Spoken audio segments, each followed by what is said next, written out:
Bill Gates कहते हैं कि अगर 21st सेंचुरी के अंदर आपका बिजनेस टेक्नोलॉजी पर नहीं है तो आपका बिजनेस खत्म हो जाएगा, आप आउट ऑफ मार्केट हो जाओगे। तो इससे बचने के लिए कैसे अपने बिजनेस को ई कॉमर्स पर लेकर आया जाए, आज उसके बारे में हम बात करेंगे।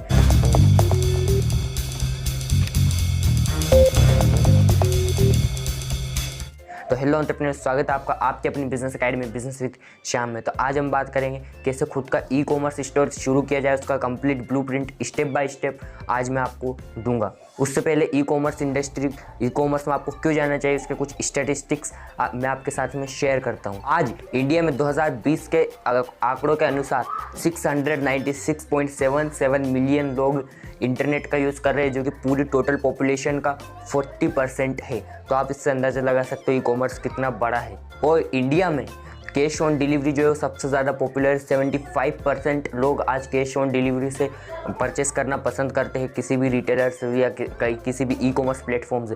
और इसीलिए चूँकि वॉलमार्ट इंडिया के अंदर ई कॉमर्स अपना खुद का नहीं शुरू कर सकता था कुछ लीगल इश्यूज़ की वजह से, इसलिए उसने फ्लिपकार्ट के अंदर 77% स्टेक्स को एक्वायर किया और अपनी प्रेजेंस को वो बना रहा है ई कॉमर्स के अंदर, इंडियन ई कॉमर्स मार्केट के अंदर भी।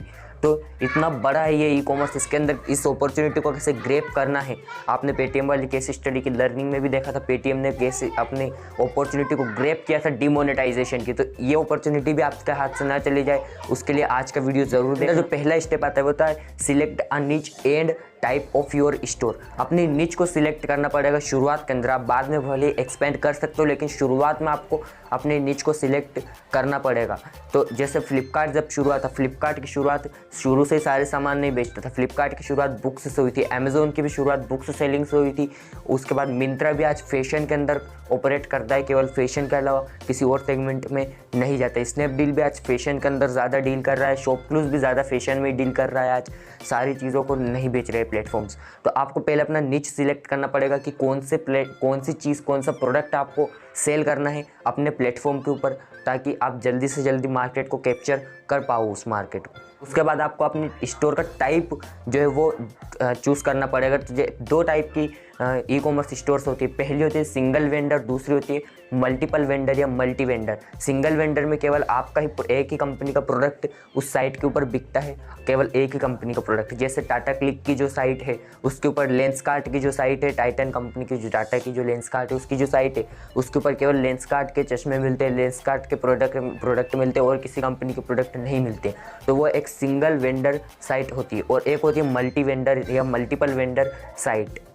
इसके ये जैसे फ्लिपकार्ट, अमेज़ोन वगैरह, यहाँ पर अलग अलग वेंडर्स आकर के अपने प्रोडक्ट्स बेचते हैं। अलग अलग वेंडर्स आते हैं, अपने को रजिस्टर करते, जैसे अमेज़ोन पर सेलर बनते, फ्लिपकार्ट पर सेलर, इस तरह से ये मल्टी वेंडर साइट्स होती है। तो आपको अपना निच और अपना टाइप ऑफ योर स्टोर, आपके स्टोर का टाइप आपको चूज़ करना पड़ेगा पहले स्टेप। उसके बाद दूसरे स्टेप में आपको रिसर्च करना है अपने कंपटीशन और अपने सप्लायर्स के बारे में, यानी आपका कौन कौन से कॉम्पिटिटर्स हैं इस नीच के अंदर, जिस नीच में आप जा रहे हो और जिस टाइप में आप जा रहे हो उसके अंदर कौन कौन से आपके कॉम्पिटिटर्स आपको मिलेंगे, वो कैसा ग्रो कर रहे हैं, कैसे ग्रो कर रहे हैं, क्या क्या प्रोडक्ट्स वो बेच रहे हैं, किस प्राइस पर बेच रहे हैं। और सप्लायर्स के बारे में भी, आपके कौन से सप्लायर है, कौन से सप्लायर से बेस्ट प्रोडक्ट आपको मिल सकते हैं, कौन से सप्लायर से कम प्राइस पर आपको प्रोडक्ट मिल सकते हैं। इन सारी चीज़ों के बारे में दूसरे स्टेप में आपको रिसर्च करना पड़ेगा। उसके बाद चलते तीसरे स्टेप के ऊपर, अपना एक बिजनेस प्लान तैयार करना है। बिज़नेस प्लान में आपको अपना फाइनेंस का प्लान वहाँ पर लिखना है, अपना मार्केटिंग का प्लान आपको डालना है वहाँ पे, अपनी बजटिंग का प्लान, अपने बिजनेस गोल्स, आप कैसे फर्स्ट 1000 कस्टमर्स तक कैसे पहुँचोगे, फर्स्ट 10,000 कस्टमर्स तक कैसे पहुँचोगे, आपकी साइट का कलर कोड क्या होगा, आपका लेआउट क्या होगा, आपकी साइट का, आपकी वेबसाइट किस तरीके से दिखने वाली है, सारी चीज़ अपने बिजनेस प्लान के अंदर आपको लिखनी है।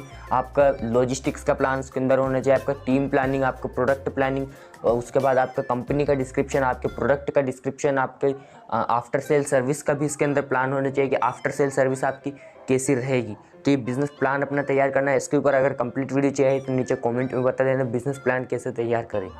अभी चलते हैं अपने फोर्थ स्टेप के। हमारा जो फोर्थ स्टेप है वो है हमारा अपने स्टोर का या अपनी साइट को, अपनी कंपनी को रजिस्ट्रेशन करवाना है। इसके लिए आपको एक DIN नंबर की ज़रूरत होती है, उसके लिए आपको अप्लाई करना पड़ेगा। इसके लिए आपको पहले से मेक श्योर करना पड़ेगा कि एक पैन कार्ड और एक डिजिटल सिग्नेचर सर्टिफिकेट आपके पास में होना चाहिए इसके अंदर रजिस्ट्रेशन अपनी कंपनी का करवाने के लिए। और भी कई तरह के रजिस्ट्रेशन होता है, आप गूगल के ऊपर जाकर के सर्च कर सकते हो कंपनी आप गूगल के ऊपर सर्च कर सकते हो required registration for e commerce store, आपको पूरा का पूरा डिटेल वहाँ मिल जाएगा। अभी बताऊंगा तो वीडियो लंबा हो जाएगा। आपको एक बार DIN मिल जाता है, DIN के लिए आप अप्लाई करते हो, उसके बाद DIN आपको मिल जाता है। उसके बाद रजिस्ट्रार ऑफ कंपनीज यानी ROC के अंदर आप एप्लीकेशन डाल सकते हो अपनी, और वहाँ से रजिस्ट्रेशन आपका हो जाता है। DIN नंबर मिलने के बाद आप गूगल पर सर्च कर सकते हो वैसे कि किस तरह से रजिस्टर करवाया जाता है कंपनीज़ को।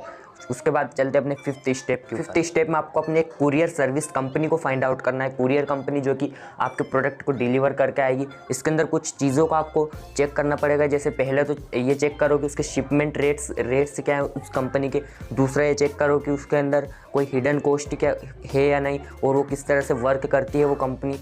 ये सारी चीज़ डिस्कस करो। उसके बाद चेक करो कि उसके अंदर कोई एडिशनल बेनिफिट आपको मिल सकता है क्या, उस कुरियर कंपनी के अंदर एडिशनल बेनिफिट, कोई भी एडिशनल बेनिफिट किसी भी प्रकार का आपको मिल सकता है क्या। और इसके अलावा उस कंपनी के बारे में जिसको आप हायर करना चाहते हो कुरियर कंपनी को, उसके बारे में अदर वेबसाइट्स पर, उसकी खुद की वेबसाइट पर पढ़ो, उसकी अदर वेबसाइट्स पर पढ़ो, फोरम्स के ऊपर पढ़ो, अलग अलग उस कंपनी के बारे में अच्छे से उसके बारे में रिसर्च करो। उसके बाद एक कुरियर कंपनी को फाइंड आउट करो। टॉप 10 कुरियर कंपनीज़ इंडिया के अंदर, टॉप 10 कुरियर कंपनीज़ की अगर हम बात करें तो उसके अंदर आती है आपकी फेडेक्स, DTDC, ईकॉम एक्सप्रेस जो कि फ्लिपकार्ट, ईकॉम एक्सप्रेस जिसे फ्लिपकार्ट ने अडोप्ट किया है। उसके बाद Blue Dart delivery, DHL, India Post, First Flight couriers, Gojavas और शिप रॉकेट। ये टॉप 10 कुरियर कंपनीज़ है इंडिया की। आप इनके बारे में, इनको भी हायर कर सकते हो। वैसे इसमें आपको कॉस्ट थोड़ा ज़्यादा देना पड़ सकता है। इसके बाद अब हम चलते हैं अपने छठे अंदर जो कि बिल्ड योर साइट। आपको अपनी वेबसाइट को बिल्ड करना है। आपने जो प्लानिंग में डिसाइड किया था, कलर कोड, लेआउट वगैरह सारी चीज़ों को उसके अकॉर्डिंग आप इसके अंदर अगर आप रेडीमेड अगर टेम्पलेट्स के ऊपर आप बनाना चाहते हो अपनी वेबसाइट को, स्क्रैच से नहीं बनाना चाहते, तो इसके अंदर आप यूज़ कर सकते हो प्री बिल्ट प्लेटफॉर्म्स का, जैसे वर्डप्रेस है, wix.com है। इन प्लेटफॉर्म्स का यहाँ पर आपको सिंपल एक थीम या एक टेम्पलेट मिल जाती है। उसको आपने उठाया और उसको उठा करके उसके अंदर अपने साइट के अकॉर्डिंग कस्टमाइजेशंस किए। कोडिंग की इसके अंदर आपको ज़रूरत बिल्कुल भी नहीं पड़ती है। तो आपने वो कस्टमाइजेशन किए और वहाँ पर आपकी साइट रेडी हो जाएगी 1 घंटे के अंदर केवल।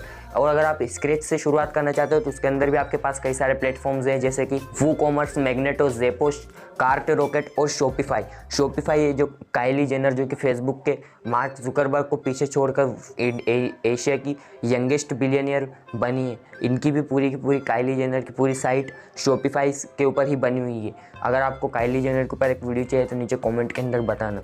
इसके बाद हम चलते हैं अपने 7 के ऊपर जो कि है मार्केटिंग टू ऑनबोर्ड सेलर्स।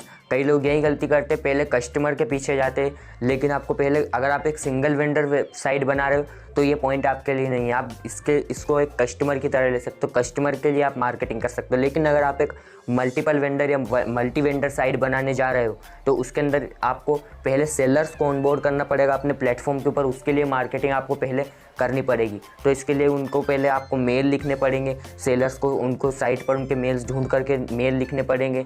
फिर आप फिज़िकली भी विजिट कर सकते हो। फिज़िकली जो आपके लोकल में या आसपास जो भी दुकानें वगैरह है जो टेक्नोलॉजी को थोड़ा बहुत समझते हैं, उनसे आप कांटेक्ट कर सकते हो, उनको अपनी साइट के ऊपर ऑनबोर्ड कर सकते हो।